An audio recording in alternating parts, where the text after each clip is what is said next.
वार्ता में आप सभी प्रेस बंधुओं का बहुत बहुत स्वागत है।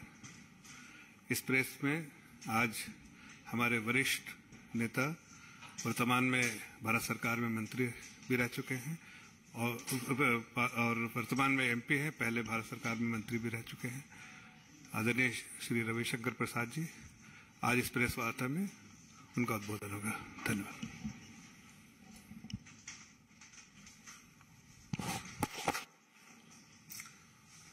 मित्रों नमस्कार, आप सबों का अभिनंदन। कांग्रेस पार्टी के द्वारा नरेंद्र मोदी जी के सरकार के 9 साल पूरा होने पर शायद 9 सवाल पूछे गए हैं।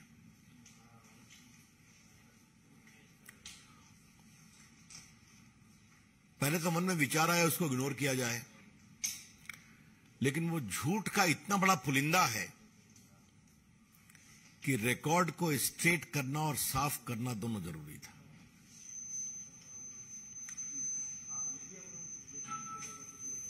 कांग्रेस पार्टी के द्वारा जो सवाल किए गए हैं, it is a bundle of lie and mountain of deception.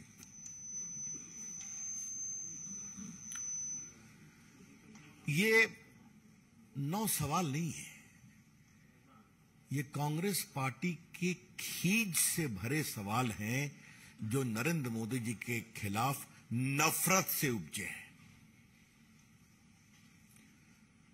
These are not questions arising out of criticism, which is their right to do, but are the result of a pathological hatred against Narendra Modi ji. घृणा साधारण नहीं, ऐसी घृणा कि नरेंद्र मोदी जी के बारे में कुछ भी कायदे का सोच नहीं सकते हैं। अभी जो नए संसद के उद्घाटन पर चर्चा हो रही है उस पर काफी बोला गया है, आपने भी बोला है, लेकिन आज जो उनके द्वारा सवाल किए गए हैं, पहले मैं पीड़ा के साथ उन्होंने कोविड के मिसमैनेजमेंट का सवाल उठाया है। कांग्रेस का यह सवाल बेशर्मी की पराकाष्ठा है, सिर्फ झूठ नहीं। आज उन्होंने लॉकडाउन के बारे में भी सवाल उठाया है,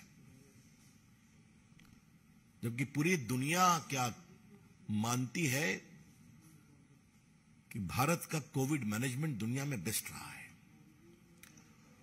जिस तरह से ऑक्सीजन एक्सप्रेस चला, जिस तरह से वैक्सीनेशन बने, जिस तरह से बाकी सारी व्यवस्था की गई, जो भारत में कुछ नहीं बनता था उस समय, उसको एक फास्ट ट्रैक किया गया। आज पूरी दुनिया उसकी तारीफ करती है और मेड इन इंडिया वैक्सीन आज 100 से अधिक देशों में गए। अभी जो पीएम गए थे पैसिफिक आइलैंड, तो वो भी देखा गया कि लोग किस तरह आदर से उस पूरे सहयोग को याद कर रहे थे। कांग्रेसियों ने भी तो शायद वैक्सीन लगवाया कि नहीं लगवाया है। 200 करोड़ डोज वैक्सीन लगे हैं। और शायद आप लोग भूल गए हैं, ये मुझे आपको याद करना जरूरी है कि ये भारत में ही हो सका कि आपके मोबाइल पर आपको इंटीमेशन आता था कि आपका पहला डोज इस तारीख को यहां लगेगा और दूसरा डोज यहां लगेगा। शायद कांग्रेस में लगवाया होगा, स्वाभाविक है। राहुल गांधी में लगवाया, बहुत लेट से लगवाया। शायद बहुत बाद में अखिलेश जी में लगवाया। आलोचना करिए, लेकिन आलोचना में आप देश के अंदर के संकल्प को क्यों कमजोर करते हैं? यह बहुत बड़ा अपमान है उन लाखों सेवा कर्मियों का, डॉक्टर, नर्सेज, सफाई कर्मचारी, एम्बुलेंस चलाने वाले, जिन्होंने देश को बचाने की कोशिश की। इसके हम बहुत भर्त्सना करते हैं। आज थोड़ा मुझे बड़ी हंसी आई कांग्रेस की टिप्पणी देख करके कि भारत की अर्थव्यवस्था बहुत गड़बड़ाई हुई है। मैंने सोचा कि इस पर कहा क्या जाए, तो कांग्रेस वालों, आपकी सरकार में भारत की अर्थव्यवस्था फ्रेजाइल 5 थी। नरेंद्र मोदी के 9 साल में भारत की अर्थव्यवस्था दुनिया की टॉप 5 है। यही तो अंतर है। Indian economy was a part of fragile 5 during the Manmohan Singh government, and it has become the top 5 in the world. England से भी आगे निकल गए। आज मैं एक ही आपको जानकारी देना चाहता हूं कि 14 में भारत की अर्थव्यवस्था $1 ट्रिलियन थी, अब $3.5 ट्रिलियन क्रॉस कर गई है। आज देश में 50 लाख करोड़ से ज्यादा विदेशी मुद्रा भंडार है।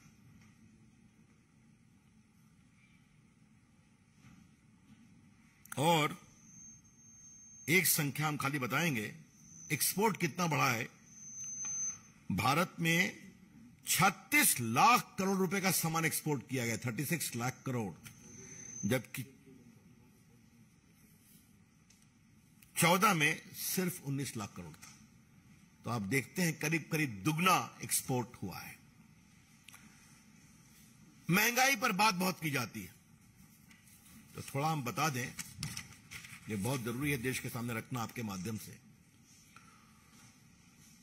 भारत का एनुअल इन्फ्लेशन अप्रैल 23 में 4.7% है, 4.7%। और होलसेल प्राइस इन्फ्लेशन नीचे आकर -0.92% हो गया, 0.92%। मैं बताना नहीं चाहता हूं कि बाकी देशों का क्या हाल है, खाली आपके सामने हम कुछ बड़े देशों की बात जरूर रख देना चाहते हैं। इंग्लैंड में कितना है, अमेरिका में कितना है, आप देख लीजिए तो आपको समझ में आ जाएगा कि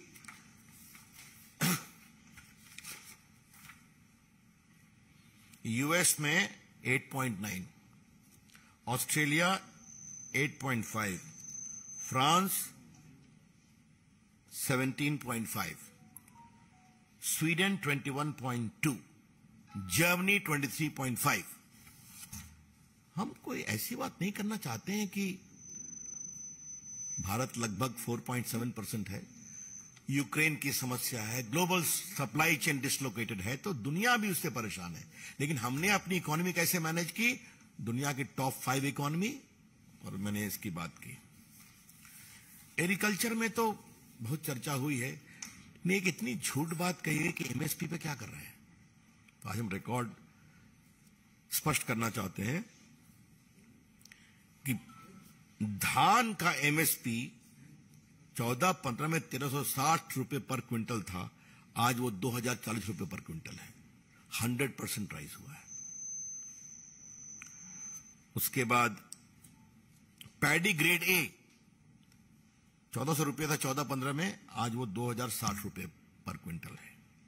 ज्वार 1530 था, आज 2970 रुपये। और बाकी बाजरा 14-15 में 1250 रुपए था, आज वो बढ़कर 22-23 में 2350 है। ये पूरी सूची है हमारे पास। तुर दाल अरहर 4350 था 14-15 में, आज 6600 है। तो एक बार कांग्रेस पार्टी रिकॉर्ड तो देख लिया करे, डेटा ठीक रखा करें आरोप लगाने के पहले कि कितना एमएसपी हम लोगों ने बढ़ाया है, ये हम आपसे कहना चाहते हैं। नीचे कांग्रेस पार्टी ने करप्शन का भी सवाल उठाया है, तो उस पर तो काफी बोलना पड़ेगा, उसको मैं बाद में आता हूं। एक जो बात कही कि भारत में मैन्युफैक्चरिंग कमजोर हो रहा है,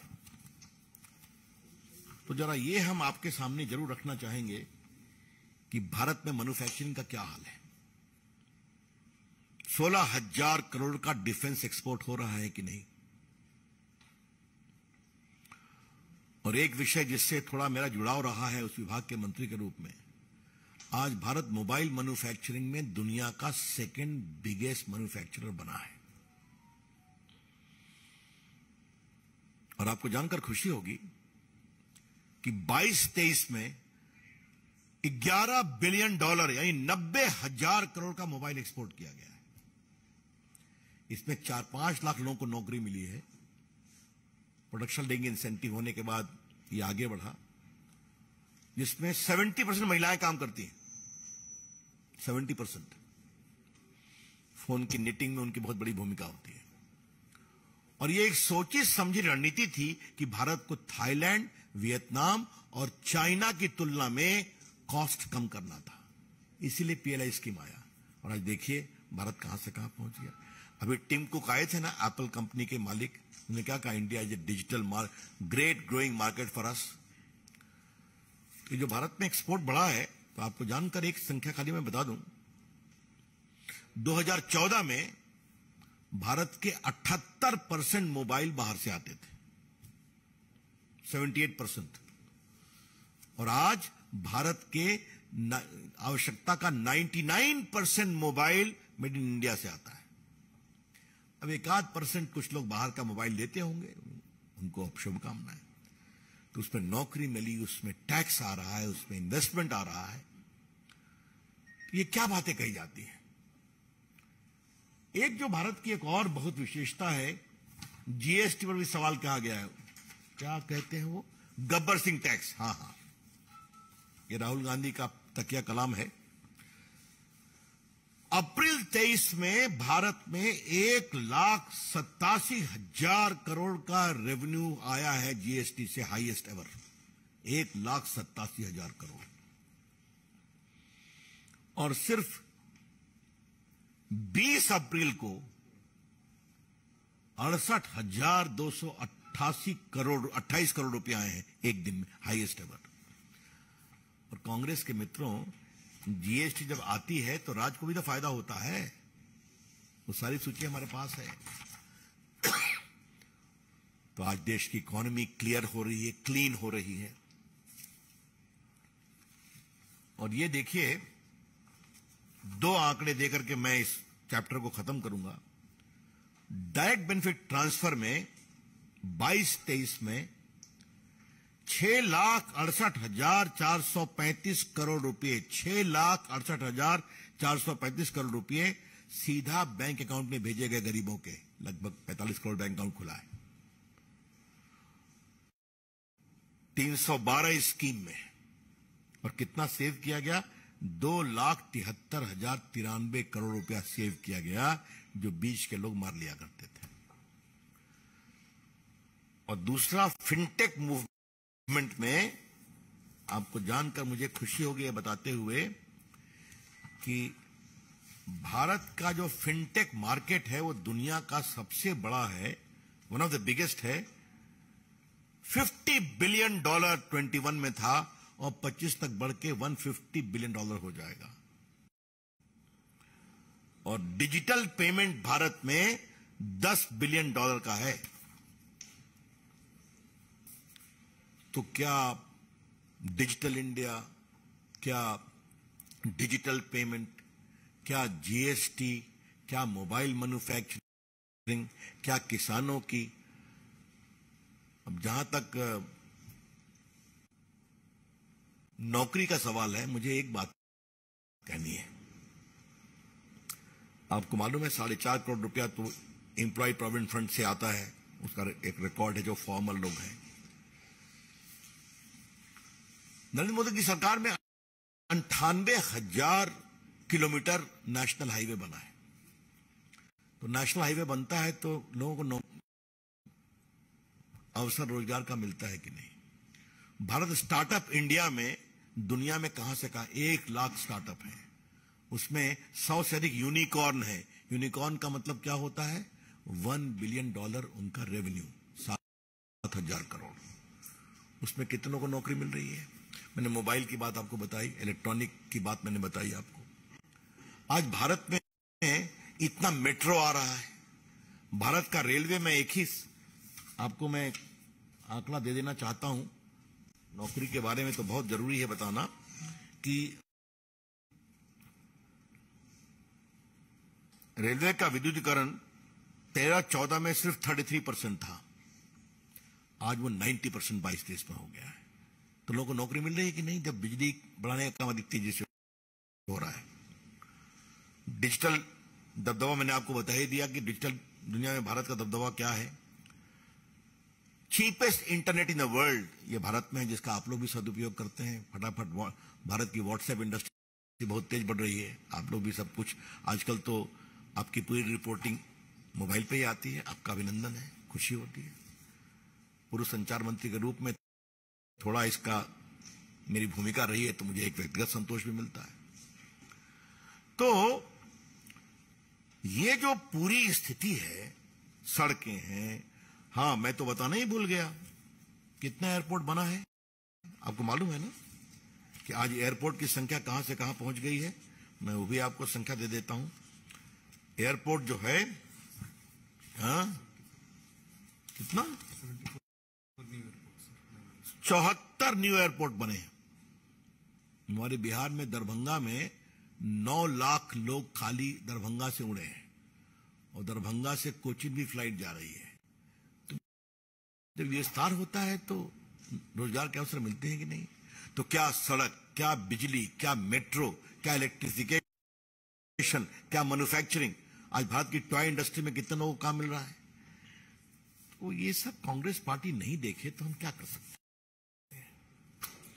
2 अंतिम विषय करके फिर आपको मैं सवाल लूंगा। कांग्रेस पार्टी करप्शन पर सवाल पूछ रही है, कमाल है साहब। जहां फोन बैंकिंग ऑर्डर में था, इसको दो उसको नहीं दो, और जहां पर क्या 2G, क्या कॉमनवेल्थ, क्या आदर्श घोटाला, क्या बोफोर्स, क्या वो एस बैंड अंतरिक्ष घोटाला, क्या सबमरीन घोटाला, हेलीकॉप्टर घोटाला, मैं इसकी बात करूं क्या।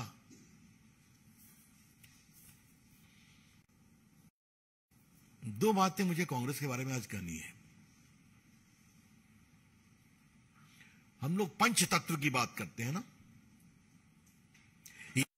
ये शरीर 5 तत्वों से बना है, जल, थल, नभ, वायु, अग्नि। और अपने संस्कारों में ये सोच है कि जब ये 5 तत्व आप अंतिम विदाई करेंगे तो उसी में समा जाना है। इसकी शास्त्रीय व्याख्या भी है, सृजनात्मक व्याख्या भी है। कांग्रेस पार्टी पंच तत्वों को बड़ी ईमानदारी से विश्वास करती है, लेकिन उनके सहयोगियों ने कहा कि पंच तत्व का सही सम्मान तब तक नहीं होगा जब तक 5 तत्वों में भ्रष्टाचार नहीं होगा। उन्होंने इसको करके दिखा दिया। मैं बताना चाहता हूं, थल का घोटाला कॉमनवेल्थ ले लीजिए, आदर्श ले लीजिए, और वो जमीन पर ही नहीं रुके, जमीन के अंदर भी चले गए। कोयला घोटाला जमीन के अंदर मिलता है कोयला, वहां भी कर दिया उन्होंने। मैंने वायु की बात की, 2G घोटाला क्या है, वायु के माध्यम से वो आता है, 2G घोटाला हुआ। अब आप देख लीजिए, नभ में तो हेलीकॉप्टर घोटाला कर दिया उन्होंने, हेलीकॉप्टर तो आकाश में उड़ते हैं। जल में तो सबमरीन घोटाला। और जहां तक अग्नि का सवाल है, तो दामाद सिंह ने जो जमीन लिया बीकानेर में, जिस पर 3 FIR चल रहे हैं, बाकी कार्रवाई हो रही है, वो कहां से था। हम यहां लगाएंगे सोलर प्लांट्स, किसानों को जमीन ली गई। तो इसीलिए मेरे मन में एक बात आती है कि जिंदगी में ग्रेडिंग बहुत होती है। कांग्रेस ने अपने लिए 4C ग्रेडिंग चुना है, cut, commission, corruption, Congress. The Congress grading is 4C, cut, commission, corruption, Congress. यह है कांग्रेस। और वो आज जब देश की इकोनॉमी इतनी ओपन हो गई है, पूंजी निवेश आ रहा है, दुनिया भारत को विश्वास कर रही है, तो इस तरह की बातें करना बहुत दुर्भाग्यपूर्ण है। एक बात मुझे कहनी थी, कांग्रेस पार्टी PSU की समर्थक है, और बार बार LIC का विरोध, बार बार स्टेट बैंक का क्या टिप्पणियां की गई। तो आज मैं पत्रकार मित्रों को एक आंकड़ा दे रहा हूं। मार्च के क्वार्टर में LIC का प्रॉफिट 13,428 करोड़ रुपए का है। 13,428 करोड़। ये प्रॉफिट 466% बढ़ा है पिछले 2371 करोड़ के प्रॉफिट से सेम क्वार्टर में। और जहां तक स्टेट बैंक का सवाल है, तो वो भी हम कहना चाहेंगे कि एसबीआई का प्रॉफिट फाइनेंशियल ईयर 23 में 50,232 करोड़ है। 50,232 करोड़, 58.58% ईयर ऑन ईयर। तो जो संस्थाएं देश के लिए अच्छा काम कर रही हैं, उसके लोग आलोचना करते हैं कि किसी के पीछे लगे हुए हैं। ये बहुत दुर्भाग्यपूर्ण है। मित्रों, अंतिम सवाल, और फिर मैं आपके सवाल लूंगा। राष्ट्रीय सुरक्षा पर हमसे सवाल पूछा जा रहा है, चाइना को संदर्भ लेकर के। कांग्रेस के मित्रों, चाइना की जमीन जो भारत की गई है, वो कब गई है? आपकी सरकार में गई है ना। आज तो गलवान और डोकलाम में भारत ने अपनी साख दिखाई है कि नहीं? ये नरेंद्र मोदी की अगुवाई का ही भारत है जिसने 300 चाइनीज टिकटॉक को बैन किया कि नहीं? वो हिम्मत दिखाई कि नहीं दिखाई? ये भारत ही है जिसने 370 बैन किया, ट्रिपल तलाक बैन किया, और आतंकवादियों पर क्या हमला किया। ये नरेंद्र मोदी की सरकार की हिम्मत है कि क्या उरी हो या बालाकोट हो, घर में घुसकर हमला किया और ठंडा किया। और चाइना के बारे में मैं एक बात आपके सामने कहकर अपनी बात समाप्त कर रहा हूं। चाइना के संदर्भ में उनके रक्षा मंत्री एके एंथोनी का स्टेटमेंट ऑन रिकॉर्ड पर है कि हम जान करके सड़कें नहीं बनाते हैं चाइना के साथ ताकि टेंशन नहीं हो। ये उनका सवाल है, सोच है। और आज मोदी जी के समय सारी सड़कें, क्या अरुणाचल, क्या लद्दाख, क्या कश्मीर, सब बनकर तैयार हैं, सारे पुल बन गए। ये नरेंद्र मोदी सरकार की हिम्मत है। तो मित्रों, मुझे लगा कि इस झूठ के पुलिंदे को एक्सपोज करना बहुत जरूरी था। मैं कांग्रेस के मित्रों से एक ही बात कहूंगा, कृपा कर करके मोदी की नफरत से थोड़ा ऊपर आइए। हाँ, आप 2 बार हारे हैं बुरी तरह से, 24 में भी आपका हाल वही होगा। आप लोकतंत्र में विश्वास करते हैं तो मैं अपेक्षा करूंगा कि आलोचना करिए। आज जिस तरह के ट्वीट किए हैं जयराम रमेश ने, मैं उसको रिपीट नहीं करूंगा। क्या भाषा है वो? हम इस डिस्कोर्स को कहां गिरा रहे हैं? प्रधानमंत्री के खिलाफ। मैं बहुत भर्त्सना करता हूं उस ट्वीट की। धन्यवाद।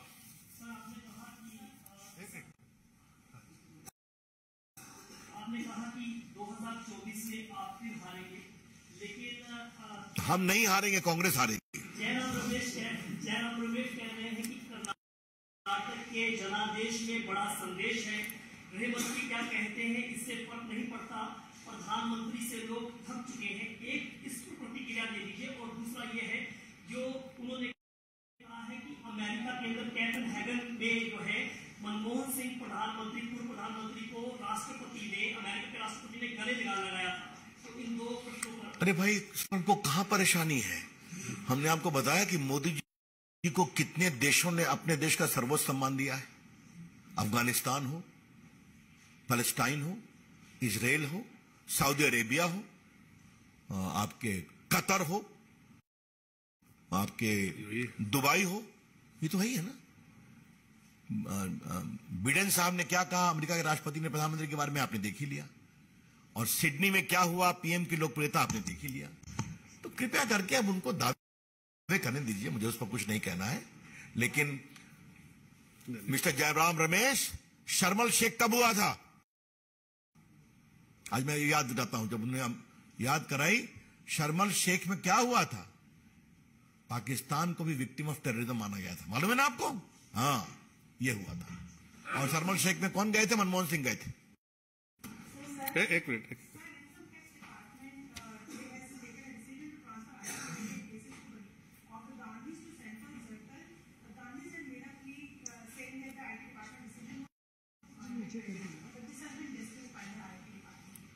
ऐसा है कि यह उनकी अपनी जुडिशियल प्रोसेस है, उस पर मुझे कुछ नहीं कहना है। Next. इतना ही कहूंगा कि करप्शन की बात करने वाले कभी ना भूलें कि आज राहुल गांधी भी बेल पर हैं, उनकी मां भी बेल पर है नेशनल हेराल्ड के मामले में, आपको मालूम है ना। और पूरा उनका क्वॉशिंग का एप्लीकेशन डिसमिस हो गया, उनको ट्रायल फेस करना पड़ रहा है। यस, एक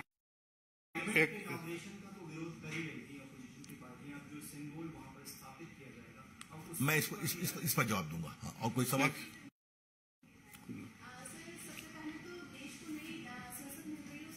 संसद पर मैं अलग से दूंगा। अभी जरा इस आज के जो प्रेस कॉन्फ्रेंस पे कोई और सवाल है किसी का? फिर से आपके ऊपर निशाना साधा। उन्होंने कहा कि 9 साल में 18 करोड़ रोजगार होने चाहिए थे और जो काम डाकिए को करना चाहिए था लेटर पहुंचाने का, प्रधानमंत्री अपनी चमक दिखाने के लिए, अपना चेहरा चमकाने के लिए 71,000 लोगों को नियुक्ति पत्र बांट रहे हैं, जबकि उन्होंने 18 करोड़। अभी तक 3.5 लाख लोगों को नौकरी मिल गई ना उसी से। कांग्रेस को कौन समझाए कि प्रधानमंत्री जब कार्यक्रम करते हैं तो जल्दी फास्ट ट्रैक होता है। हर विभाग केंद्र सरकार के, क्या रेलवे, क्या पोस्टल, क्या आपके सेंट्रल फोर्सेस, सारी नियुक्ति जब एक साथ होती है तो उसकी एक तारीख तय होती है। कांग्रेस के समय तो सब कुछ डिले चलता था, छोड़ दीजिए। नेक्स्ट, या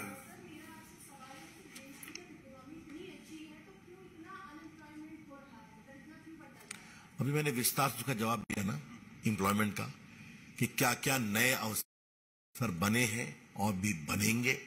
इकोनॉमी का मैंने विस्तार बताया। हमेशा एक बात का ध्यान रखिए, देश की इकोनॉमी जितना बढ़ेगी उतने ही रोजगार के अवसर आएंगे।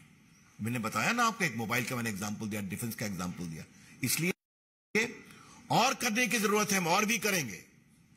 और क्या फॉर्मली, क्या प्राइवेट सेक्टर, क्या गवर्नमेंट, बताया अभी लगभग 3.5 लाख नौकरी मिली है भारत सरकार में ही, जो प्रधानमंत्री ने इनिशिएटिव किया और खुद पीएम जा करके। और कांग्रेस के लोगों को समझना चाहिए कि प्रधानमंत्री और उनके मंत्रियों के हाथ से अपॉइंटमेंट लेटर प्राप्त कर करके उनको एक नया उत्साह मिलता है। Thank you. कांग्रेस की तरफ से और विपक्षी दलों की तरफ से बार बार उठाया जा रहा है कि आखिरकार बीजेपी इस बात का जवाब क्यों नहीं देती कि आखिरकार उन्होंने राष्ट्रपति महोदय को इन्विटेशन क्यों नहीं। चलिए, हो गया।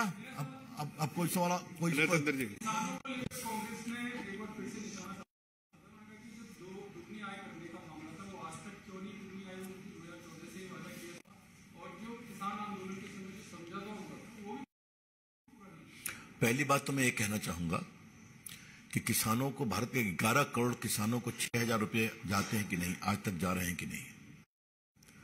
भारत के किसानों को कृषि बीमा का लाभ दिया गया है कि नहीं। भारत के किसानों को आज फर्टिलाइजर नए तरीके से उपलब्ध है कि नहीं। भारत के किसानों को कृषि के क्षेत्र में अन्य कई काम किए गए हैं कि नहीं किए गए हैं। आज इस साल भारत में one of the highest level of agriculture production होने जा रहा है।